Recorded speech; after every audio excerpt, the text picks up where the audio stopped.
Retrouvez une méditation quotidienne gratuite chaque jour sur l'application Le Monastère, disponible sur Apple et Google. Je vous souhaite une bonne écoute. Il y a, dans la vie ordinaire, des instants si brefs qu'on les remarque à peine, et qui pourtant nous ramènent en une seconde à des années que nous croyions oubliées. On marche, on pense à autre chose, et soudain, l'air porte un parfum qui nous saisit.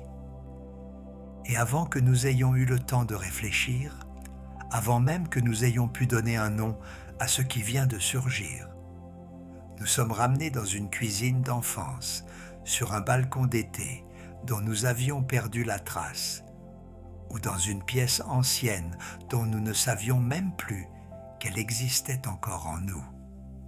La mémoire consciente, celle qui classe les souvenirs dans des récits, celle qui range les événements dans des dates, des lieux, des phrases, ne savait peut-être plus que ce moment-là avait été vécu.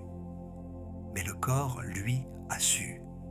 Il a reconnu avant la tête. Il a retrouvé avant que nous cherchions. Cette expérience est si commune qu'on ne s'y attarde généralement pas.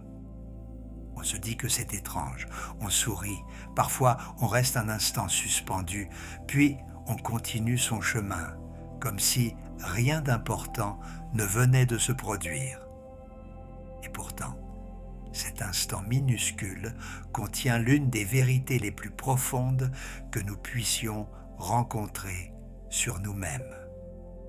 Nous ne sommes pas seulement des esprits qui se souviennent, nous sommes aussi des corps qui gardent la trace de ce qui a été vécu, aimé, répété, traversé, parfois même oublié par la conscience, mais jamais tout à fait effacé de notre manière d'être au monde. C'est de cette mémoire silencieuse que j'aimerais parler aujourd'hui, de ce qu'elle garde, de ce qu'elle révèle, de ce qu'elle transforme dans notre manière d'écouter nos réactions, nos élans, nos peurs, nos attachements, et peut-être aussi dans notre manière plus profonde d'habiter notre vie. Notre culture pense la mémoire comme une affaire de tête. On imagine un esprit qui conserve des images, qui retrouve des souvenirs plus ou moins fidèlement, qui perd certaines choses avec le temps et en garde d'autres comme dans des tiroirs intérieurs. Cette mémoire-là, celle que nous pouvons raconter, celle que nous pouvons formuler avec des mots, celle qui nous permet de dire « je me souviens de ce jour-là », occupe presque tout l'espace lorsque nous parlons de notre passé et de notre identité. Et pourtant, elle ne représente qu'une part de ce que nous portons réellement. À côté d'elle, et souvent avant elle, travaille en silence une autre mémoire, plus diffuse, plus corporelle, plus difficile à saisir parce qu'elle ne parle pas toujours en images claires, ni en récits ordonnés. Elle s'inscrit dans les gestes, dans les muscles, dans la peau, dans les habitudes du système nerveux. Elle se manifeste par une contraction soudaine, une détente immédiate, une manière de respirer plus largement dans certaines présences, ou au contraire, de se rétracter sans raison apparente dans certaines situations. Elle ne demande pas la permission de la conscience pour agir. Et souvent, elle indique déjà une direction, avant que la pensée n'ait eu le temps d'en construire l'explication. Les sciences décrivent aujourd'hui de mieux en mieux cette dimension incarnée de la mémoire. Elle nous montre que le souvenir n'est pas seulement un contenu mental que l'on pourrait retrouver comme on retrouve une image dans un album, mais aussi une manière dont le corps s'est organisé à partir de ce qu'il a vécu, des apprentissages moteurs, des associations émotionnelles, des réponses physiologiques, des habitudes de protection ou d'ouverture qui se sont formées avec le temps. Mais bien avant que nous disposions de ces mots-là, de nombreuses traditions contemplatives avaient déjà pressenti cette réalité, lorsqu'elles invitaient à habiter son corps, à écouter ce qui se dit avant la pensée, à respecter les signaux subtils qui montent du silence intérieur comme une forme de connaissance à part entière. Ce ne sont pas exactement les mêmes langages, bien sûr, et il faut se garder de les confondre trop vite. La science cherche à décrire des mécanismes, à observer des régularités, à comprendre comment les expériences modifient notre manière de réagir. Les traditions contemplatives, elles, parlent souvent depuis l'expérience vécue, depuis l'attention, depuis la pratique quotidienne de l'écoute intérieure. Mais ces deux approches peuvent se rejoindre dans une intuition commune. Le corps n'est pas une matière muette que l'esprit habiterait de l'extérieur. Il participe pleinement à ce que nous appelons comprendre, sentir, choisir, reconnaître et se souvenir. Reconnaître cette mémoire, lui rendre sa place légitime, ne pas la traiter comme un bruit à faire taire, mais comme une voix à apprendre à écouter. C'est peut-être l'un des apprentissages les plus importants que la vie nous propose. Et cet apprentissage ne commence pas dans les grandes idées, ni dans les théories complexes, mais dans l'attention portée à des choses très simples, si simples qu'elles passent souvent inaperçues. Le premier territoire de cette mémoire est celui des gestes.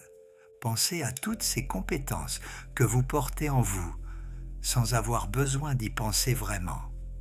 Le vélo qu'on n'a pas pratiqué depuis 20 ans et que le corps retrouve en quelques tours de pédale, avec une hésitation au début, puis une évidence presque joyeuse.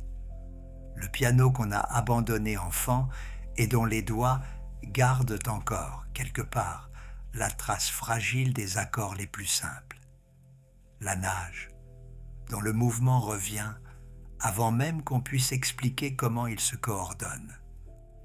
La langue maternelle qui surgit au bord des lèvres dès qu'on retourne dans son pays d'origine ou qu'on entend une voix ancienne prononcer les mots de l'enfance. Ces savoirs ne sont pas seulement dans notre tête, ils vivent dans nos mains, dans nos jambes, dans notre bouche, dans notre posture, dans cette intelligence du mouvement qui sait faire sans avoir besoin de se raconter. C'est ce que l'on appelle souvent la mémoire procédurale. Et le mot lui-même est assez parlant puisqu'il désigne cette capacité à savoir comment accomplir quelque chose sans nécessairement pouvoir expliquer, étape par étape, ce que l'on fait. Le corps apprend par répétition, par ajustement successif, par essai, par erreur, par familiarité progressive. Et ce qu'il apprend ainsi, il le garde autrement que l'esprit ne garde une idée. Il ne le garde pas comme une phrase, mais comme une disponibilité. Il ne le garde pas comme une image, mais comme une manière de répondre. Or, c'est très exactement ce que les traditions de sagesse ont toujours vu dans la pratique répétée, dans les rituels du quotidien, dans les gestes lentement incorporés. Lorsqu'un maître de calligraphie demandait à un élève de reproduire 1000 fois le même trait, il ne lui apprenait pas seulement à comprendre la calligraphie. Il lui apprenait à la laisser descendre dans le bras, dans le souffle, dans le poignet, dans cette zone profonde où le geste cesse d'être une décision consciente pour devenir une présence entière. Lorsqu'un moine marche chaque matin sur le même chemin, lorsqu'il s'assoit à la même heure, lorsqu'il respire avec la même patience, ce n'est pas uniquement pour transmettre une idée à son esprit, mais pour déposer dans son corps une certaine qualité d'attention, jusqu'à ce que la paix ne soit plus seulement une pensée belle, mais une manière d'être porté par les membres, les poumons, le rythme même du sang. La sagesse a toujours su que le corps qui apprend retient autrement que la tête qui comprend. Plus lentement, peut-être, mais aussi plus profondément, plus durablement, plus fidèlement parfois. Un savoir incorporé est un savoir qui résiste mieux à la distraction, à la fatigue, au désordre des pensées, parce qu'il ne dépend plus seulement de notre capacité à nous souvenir consciemment de ce que nous devrions faire. Il demeure là comme une trace active, comme une forme silencieuse de fidélité. Et c'est sans doute pour cela que les pratiques répétées dans toutes les traditions ont toujours été tenues pour précieuses. Non par goût de la discipline pour elle-même, non par rigidité, non parce qu'il faudrait répéter mécaniquement les mêmes gestes pour se rassurer, mais parce que certains gestes, lorsqu'ils sont habités avec attention, déposent en nous ce qu'aucune leçon abstraite ne pourrait y déposer avec la même profondeur. Ils enseignent au corps une manière de revenir et parfois, lorsque l'esprit se perd, c'est le corps qui sait encore retrouver le chemin. Le deuxième territoire de cette mémoire est plus intime, plus délicat. C'est celui des présences. Le corps garde trace de ceux qui nous ont aimés. Il garde la voix d'un parent qu'on entend encore intérieurement en s'endormant. Il garde la chaleur d'une main posée sur l'épaule il y a des années, qui revient parfois comme une certitude douce dans les moments où l'on se sent seul. Il garde la manière dont les épaules se détendent, dont la respiration s'élargit, dont quelque chose s'apaise en nous quand nous retrouvons une personne que notre corps a appris à reconnaître comme sûre. Tout cela n'est pas seulement le souvenir conscient des êtres aimés. C'est l'empreinte qu'ils ont laissée dans notre système nerveux, dans notre manière de nous tenir près d'un autre, dans cette confiance ou cette méfiance qui précède souvent les mots. Et inversement, le corps garde aussi trace, avec la même précision silencieuse, des présences qui ont fait peur, des liens qui ont blessé, des personnes auprès desquelles il n'était pas possible d'être pleinement soi-même. Il s'en souvient autrement que la tête, et souvent il s'en souvient avec une exactitude que la pensée, par générosité, par culpabilité ou par désir de bien faire, essaie parfois de contredire. Il sait, parfois bien avant nous, qu'il faut s'éloigner de telle personne ou garder une certaine distance, alors même que la pensée cherche encore à expliquer pourquoi tout devrait pourtant être possible, pourquoi il faudrait comprendre, pardonner, rester disponible, donner une nouvelle chance. Ces savoirs sont la sédimentation de 1000 signaux infimes que le corps a captés et associés au fil du temps. Les micro-expressions d'un visage, le rythme d'une voix, la qualité d'un silence dans une pièce, la tension ou la détente qui circulait sans un mot, la manière dont notre respiration changeait en présence de quelqu'un. Le corps reçoit tout cela, souvent sans que nous le remarquions consciemment, et il en fait peu à peu une carte intérieure.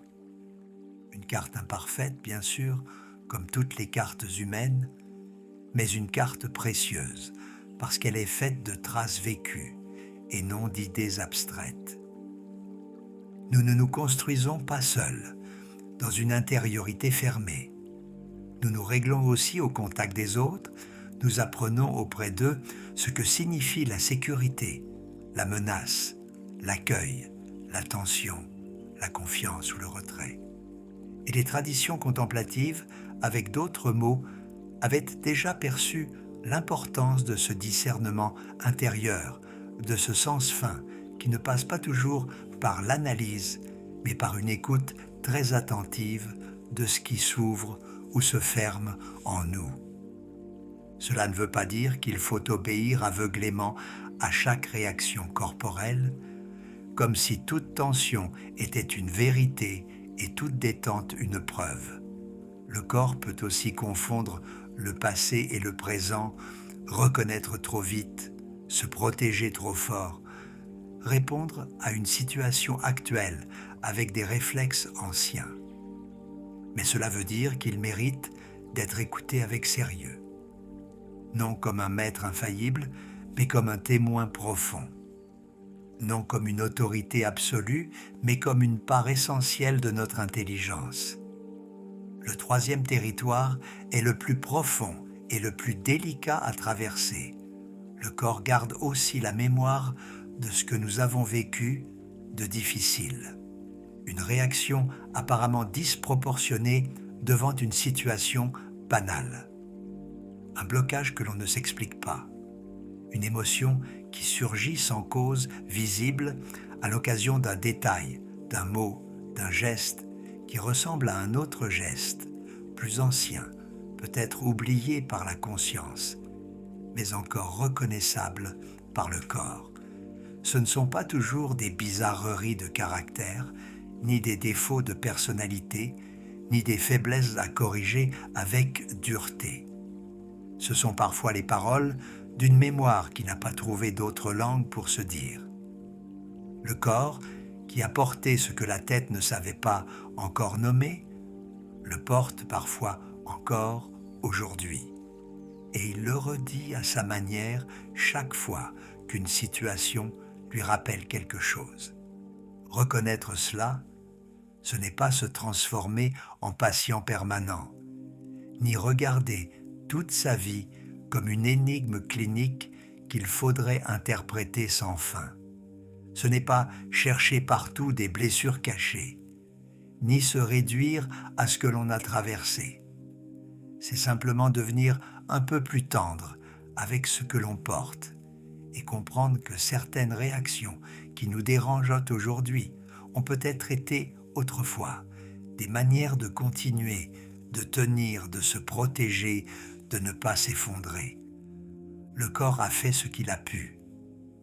À certains moments de notre vie, la conscience n'avait pas les moyens de tout comprendre, de tout dire, de tout absorber. Alors, le corps a gardé quelque chose pour nous, comme on garde dans une pièce silencieuse ce qui ne pouvait pas encore être regardé en pleine lumière. Il a stocké des tensions, des alertes, des réflexes, des associations, non pour nous condamner à répéter le passé, mais parce que c'était peut-être la seule manière, à ce moment-là, de préserver une forme de continuité intérieure. Et parfois, des années plus tard, il frappe doucement à la porte, non pour nous punir, mais pour être enfin entendu. Mais le corps garde aussi, et tout autant, la mémoire des douceurs. Toutes les fois où il a été tenu, accueilli, respecté, rassuré. Le berceau dans lequel il a été bercé. Les présences qui n'ont pas forcé, qui n'ont pas exigé, qui ont simplement offert un espace où il était possible d'exister sans se contracter. Cette mémoire-là, plus discrète encore que celle des peines, est notre socle silencieux. Elle est ce qui nous permet, des décennies plus tard, de faire confiance, de nous laisser approcher, de demeurer disponible à l'amour, à l'amitié, à la tendresse. Nous portons donc en nous, à chaque instant, cette double mémoire, celle qui se souvient des chocs et celle qui se souvient des douceurs. Les deux travaillent en silence. Les deux nous accompagnent. Les deux influencent notre manière de répondre au monde, de nous ouvrir ou de nous protéger, de rester ou de partir, d'aimer ou de craindre d'aimer. Et savoir qu'elles sont là, simplement le savoir, sans chercher immédiatement à tout démêler, à tout corriger, à tout expliquer, change déjà beaucoup. Cela nous rend plus tendres avec nos propres réactions. Cela nous rend plus humbles devant les réactions des autres. Cela nous rappelle que personne, jamais, ne se réduit à ce que sa tête peut raconter de lui-même. Tout ce que nous venons de parcourir éclaire un phénomène que nous connaissons tous et que nous avons parfois du mal à nous expliquer. Il y a des moments où le corps semble savoir avant nous. Avant une décision importante, le corps se contracte ou s'ouvre, sans que nous comprenions encore ce qui le pousse. Avant une rencontre, il s'apaise ou s'inquiète en silence. Devant une parole entendue, il se ferme ou s'élargit avant que la pensée n'ait eu le temps de formuler son jugement. Nous avons appris à appeler cela des intuitions, des pressentiments, parfois même des caprices ou des impressions vagues. Mais il est possible d'y voir autre chose. Non pas une vérité magique, non pas un oracle intérieur, mais la parole condensée d'une mémoire plus longue que celle dont la conscience dispose immédiatement. Quand le corps se serre devant un projet apparemment séduisant, ce n'est pas forcément une simple peur qu'il faudrait balayer pour avancer. C'est peut-être la synthèse rapide, encore confuse, de toutes les fois où ce corps-là a rencontré quelque chose de semblable et en a payé le prix.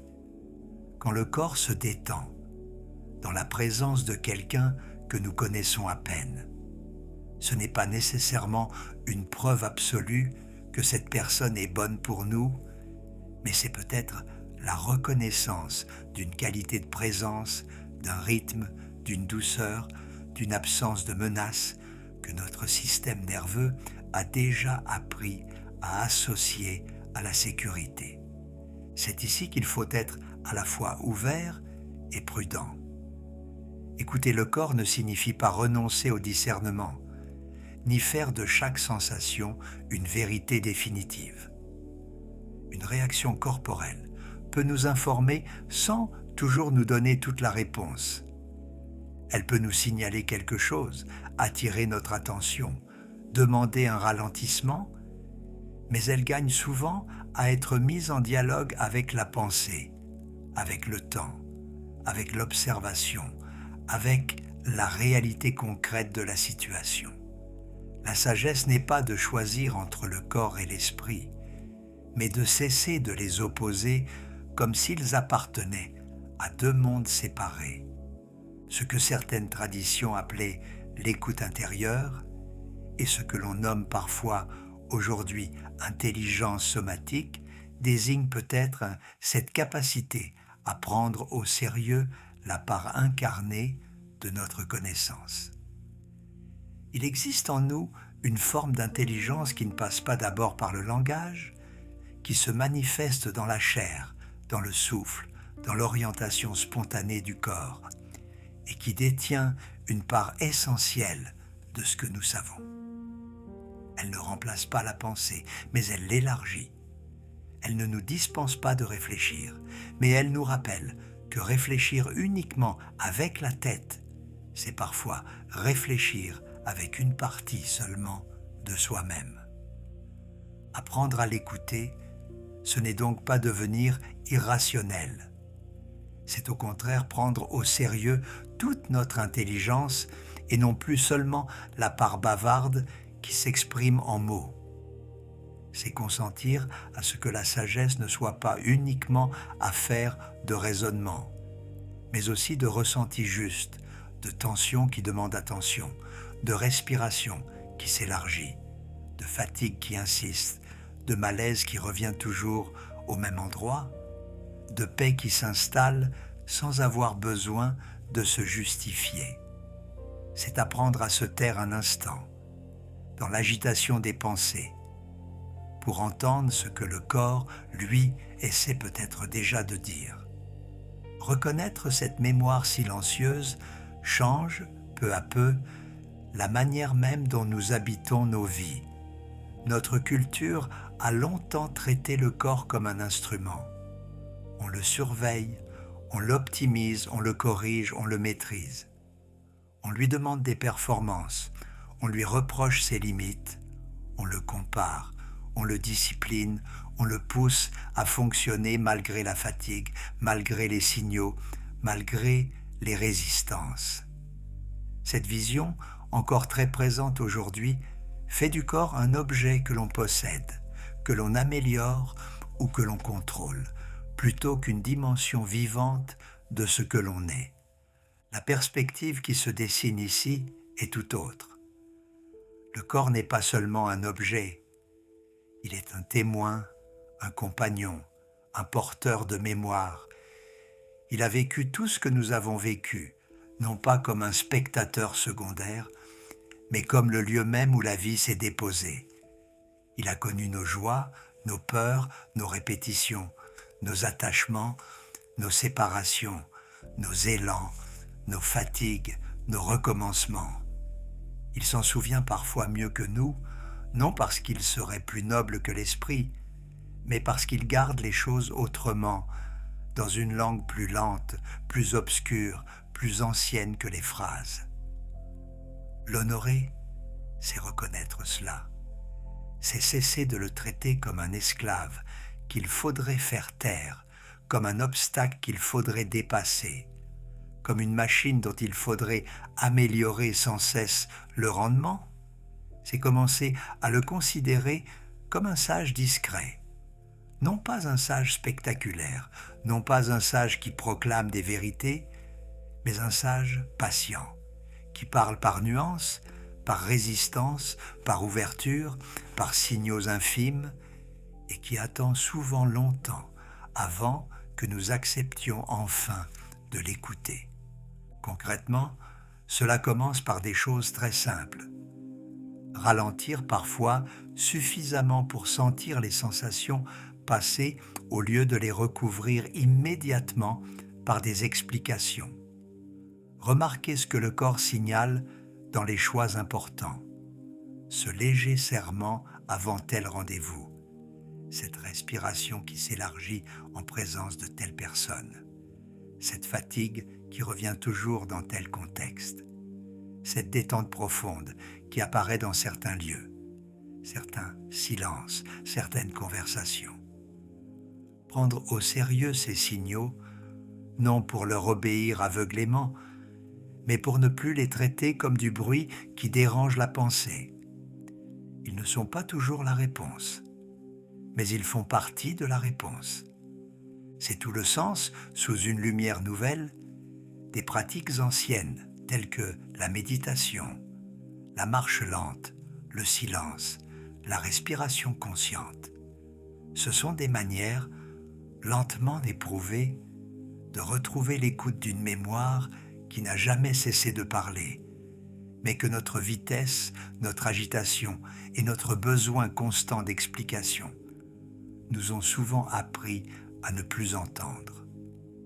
Elles ne nous donnent pas forcément un savoir nouveau, elles nous redonnent accès à un savoir qui était déjà là, déposé dans notre chair, dans l'attente d'un peu de silence pour pouvoir se faire entendre. Et ce silence-là, il n'est pas toujours nécessaire d'aller le chercher loin.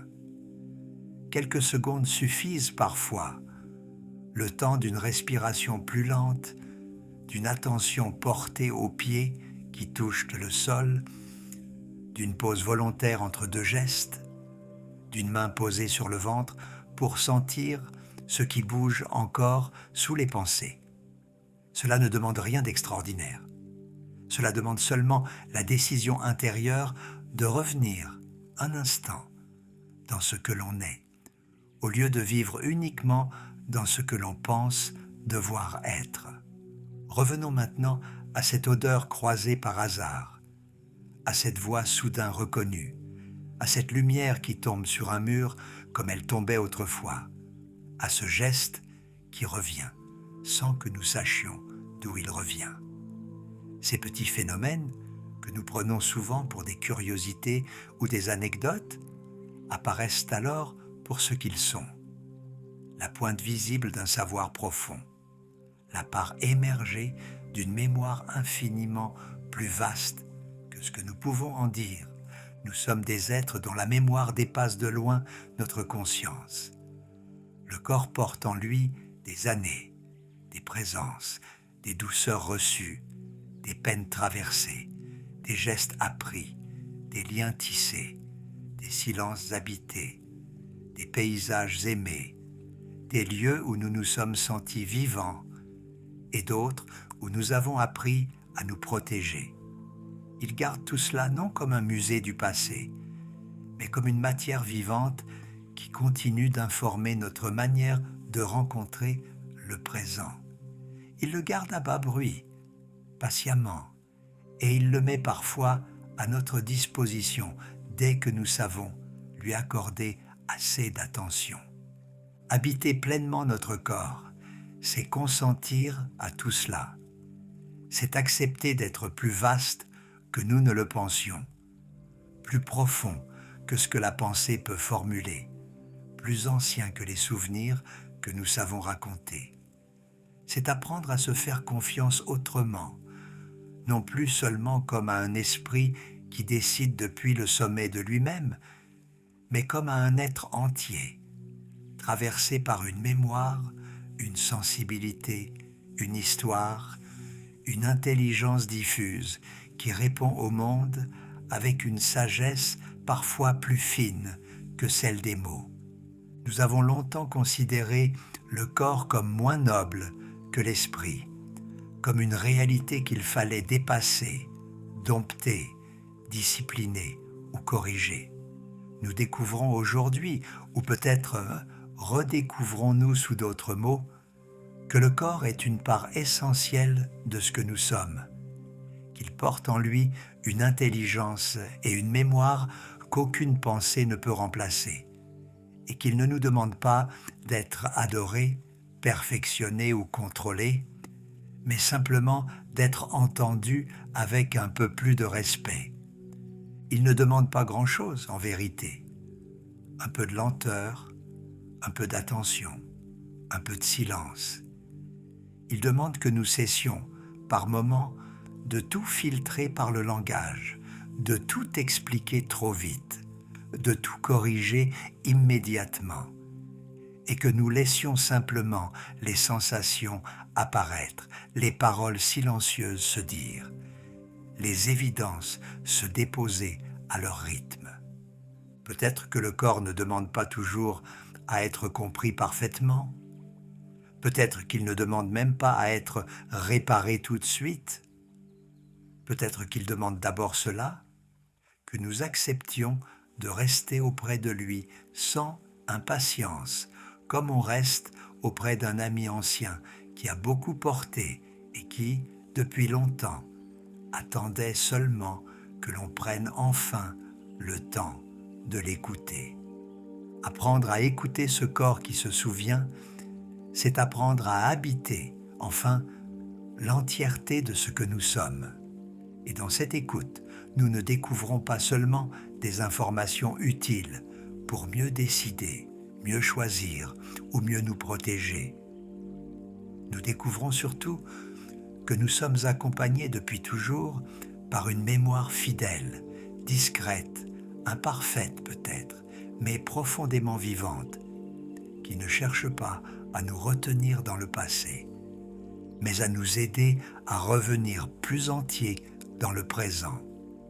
Cette mémoire, nous ne lui devons rien d'autre qu'un peu de temps, un peu de silence, et la confiance qu'elle sait, à sa manière, quelque chose de ce qu'il y a à savoir.